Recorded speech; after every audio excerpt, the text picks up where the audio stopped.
আসসালামু আলাইকুম রহমতুল্লাহ। DS home YouTube চ্যানেলের পক্ষ থেকে আপনাদের সকলকে জানাই আন্তরিক মোবারকবাদ। আমি ডাক্তার এম ফেরদৌস। প্রতিদিনের মতো আজও চলে আসলাম নতুন একটি বিষয় নিয়ে, নতুন একটি ভিডিও নিয়ে। আজকে আলোচনা করব শ্বাসকষ্ট, হাঁপানি বা শ্বাসকষ্ট পার্ট 1। আলোচনা করব হাঁপানি বা শ্বাসকষ্ট। এই শ্বাসকষ্ট এবং হাঁপানি সম্পর্কে আলোচনা করব। তাই এই বিষয়ে যারা জানতে চান তারা আমার ভিডিওটি সম্পূর্ণ দেখুন। প্রিয় দর্শক মণ্ডলী, হাঁপানি শ্বাসকষ্ট এখন ম্যাক্সিমাম বাড়িতেই দেখা যাচ্ছে। এক নম্বরে বলবো এর কারণ কি কারণে এই হাঁপানি এবং শ্বাসকষ্ট হয়। এই হাঁপানি এবং শ্বাসকষ্ট হওয়ার এক নম্বরে যে কারণ সেটি হচ্ছে অ্যাজমা ওষুধ খেতে খেতে। যাদের অ্যাজমা আছে, এই অ্যাজমার ওষুধ খেতে খেতে শ্বাসকষ্ট রূপ ধারণ করে। দ্বিতীয় নম্বর যে কারণটি বলবো সেটি হচ্ছে হৃদরোগ। এই হৃদরোগের ওষুধ খেতে খেতে হাঁপানি রোগ বা শ্বাসকষ্ট রোগ ধারণ করে।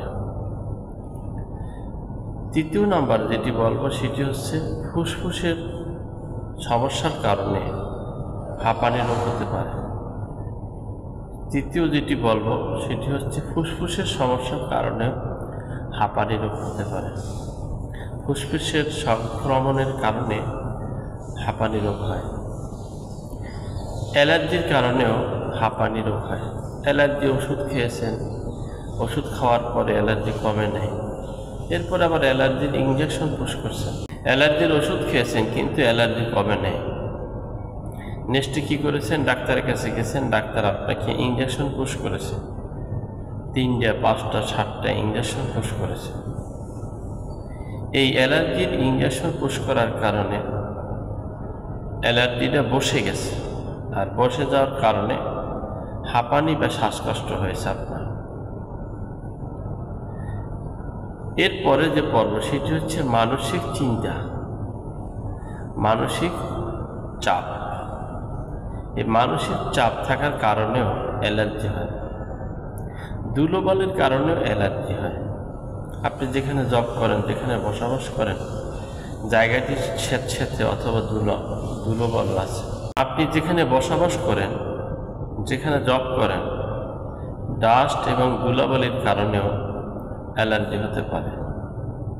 স্যাঁতস্যাঁতে জায়গা, ভিজে জায়গায় ফ্লোরে দীর্ঘদিন শোয়ার কারণেও আপনার শ্বাসকষ্ট হতে পারে, হাঁপানি বা শ্বাসকষ্ট হতে পারে।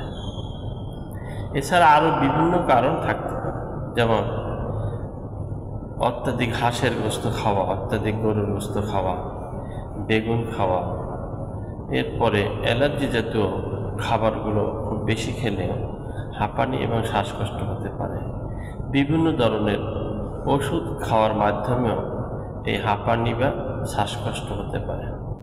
যে হাঁপানি এবং শ্বাসকষ্টের জন্য যে ওষুধটি, এই ওষুধটির নাম হচ্ছে অ্যারালিয়া রেসিমেসা। এই অ্যারালিয়া রেসিমেসা ওষুধটি 1x নেবেন অথবা 6x, 3x 1x অথবা 6x নেবেন।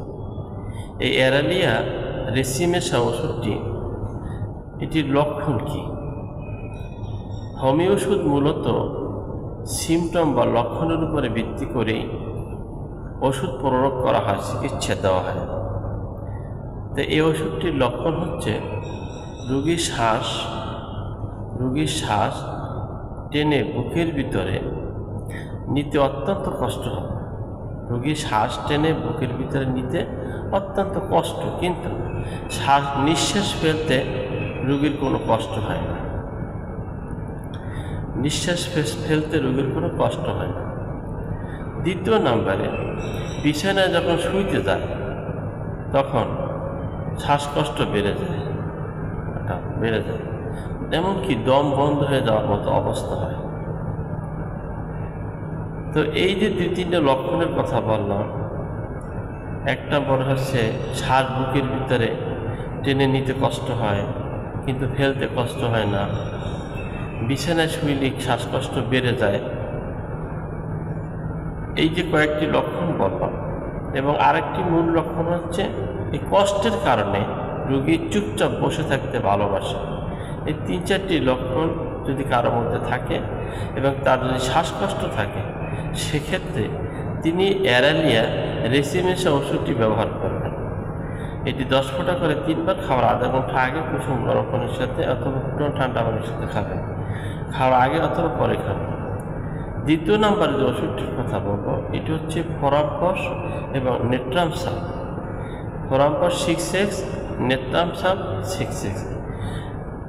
এটি 4টি 8টি করে 3 বার খাবার আধা ঘন্টা আগে অথবা পরে খেতে পারে।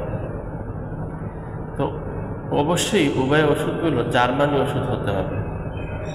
এভাবে যদি ওষুধগুলো নিয়মিত খায়, ইনশাআল্লাহ আপনাদের কারো শ্বাসকষ্ট থাকবে না। শ্বাসকষ্ট ইনশাআল্লাহ একদম চিরতরে বিদায় নিয়ে যাবে। ভিডিওটি কেমন লাগলো আমাকে কমেন্টে জানিয়ে দেবেন। যদি ভালো লাগে তাহলে একটি লাইক দিবেন এবং বন্ধুদের সাথে শেয়ার করবেন।